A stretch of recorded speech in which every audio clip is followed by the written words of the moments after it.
Guys, we just found out Carlos Carmona has been sold to Colo. It is sad days. Before we get into it, become part of the notification squad by hitting the bell next to the subscribe button. Guys, this is incredibly sad news as we didn't want to hear this, but Carlos Carmona has been sold to Colo in Chile after just a whirlwind of rumors. Is he not? It was definitely one of those Carmona watches almost to a degree. We we didn't know if he was actually going to stay or if he was going to go. And Carlos Bocanegra had a good bit to say about, it was a heavy heart that we had to let him go because, we didn't want to stand in his way. Like, Carlos Carmona has a pregnant wife in Chile. She can't really travel by air, and we didn't want to stand in his way. So it's something that as humans we need to understand that there's life beyond soccer. So the 30-year-old Carlos Carmona joined us on a 3-year contract with the option to add a 4th. But remember, the deal took place really late into our 2017 pre-season. So there is some hope of us finding a replacement before the season starts. Now, when you think about it, Monday's statement by Bocanegra really seemed to calm the fans' nerves a little bit. It seemed certain that Carmona was going to stay. Right. He'd been to practice, he seemed to be happy as part of the team, so this really was quite a shock for us to hear today. Right, but with his wife's pregnancy complications, it definitely is a thing that we need to respect. But, something that we also respect is his playing style, his ability, and his skill that he brought to the team. Especially Bocanegra's statements that we built the team around him. Yeah, I mean, his skills as a destroyer in the middle of our midfield, just breaking up attack from the opposing teams, it's something that's really sorely going to be missed. And it's something that's really hard to replace. I mean, yeah. I hate to say it, but there's a lot of players in this world that have flair. There's a lot of players that, Right. can do the cool tricks and stuff, but to be that rock in centre mid and be the distributor that he was and the breakup play, that's something that's hard to find. And if Bocanegra said, we built this team around him, that shows the importance that he had as like a root in the team. So right, exactly. And so going over his stats a little bit, he started 30 games, he played in 31, he had 2 goals, and he was always kind of like very clutch as well. Like his game-tying goal that was a screamer against NYCFC and the equalizer against San Jose Earthquakes on July 4th at Bobby Dodd are great examples of this. He is just in the right moments, there for us. Handles the pressure. In those key games, he's up there ready to sort of make things, change the game. For sure, exactly. And, I think I will always remember one of his best moments was off the field. Right after a game, he made that fan just like cry with delight because he gave his jersey to the kid.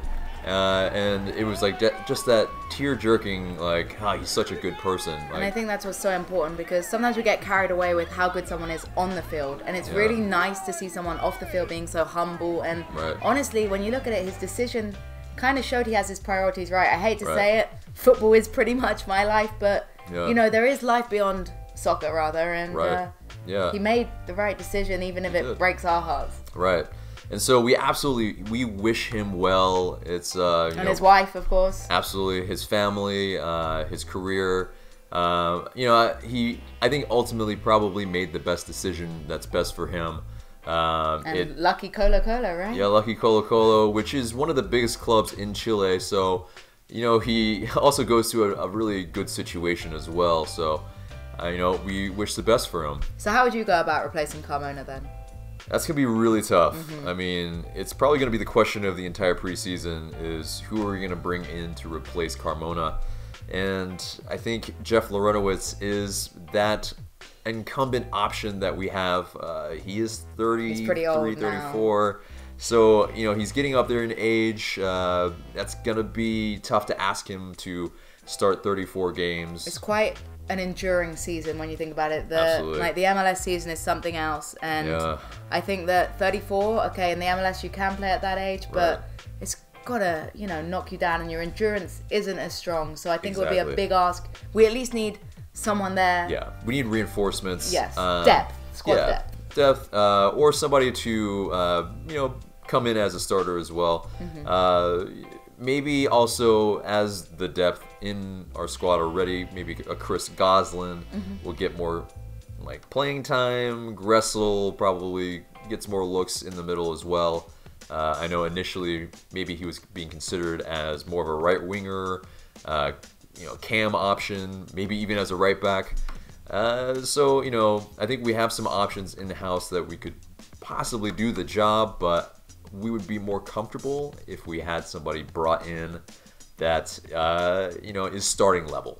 So, you know, I think if we could do that, that would be a burden that would be released for all of our definitely worries. A weight off our shoulders if we can find someone. It's gonna be, you know, very, very interesting to see what the team does going into the March.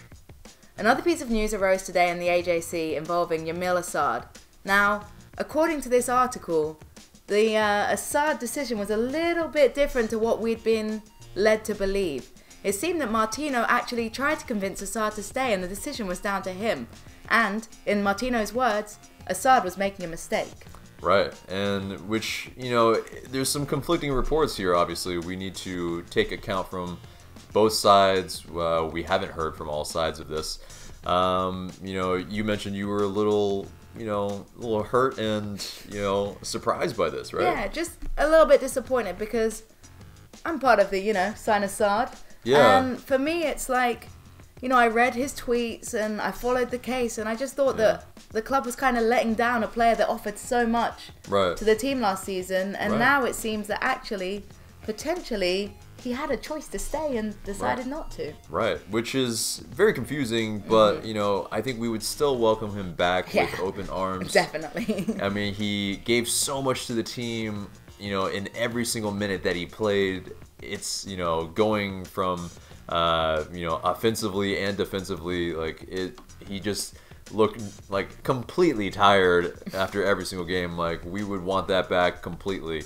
And he's a very talented player, and it's something that, you know, if Miguel Almiron leaves in the summer, we're going to need some reinforcements, and he's a ready-made reinforcement that knows the team, is comfortable with the players, has great chemistry with everybody.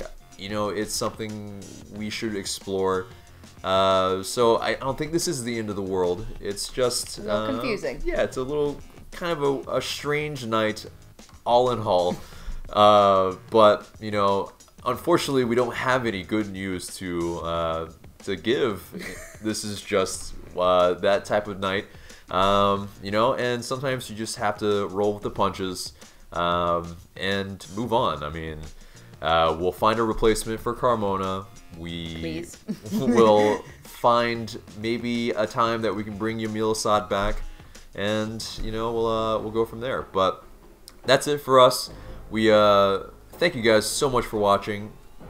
For Jessica Charman, I'm AJ. Please like, share, and subscribe, and we'll see you next time.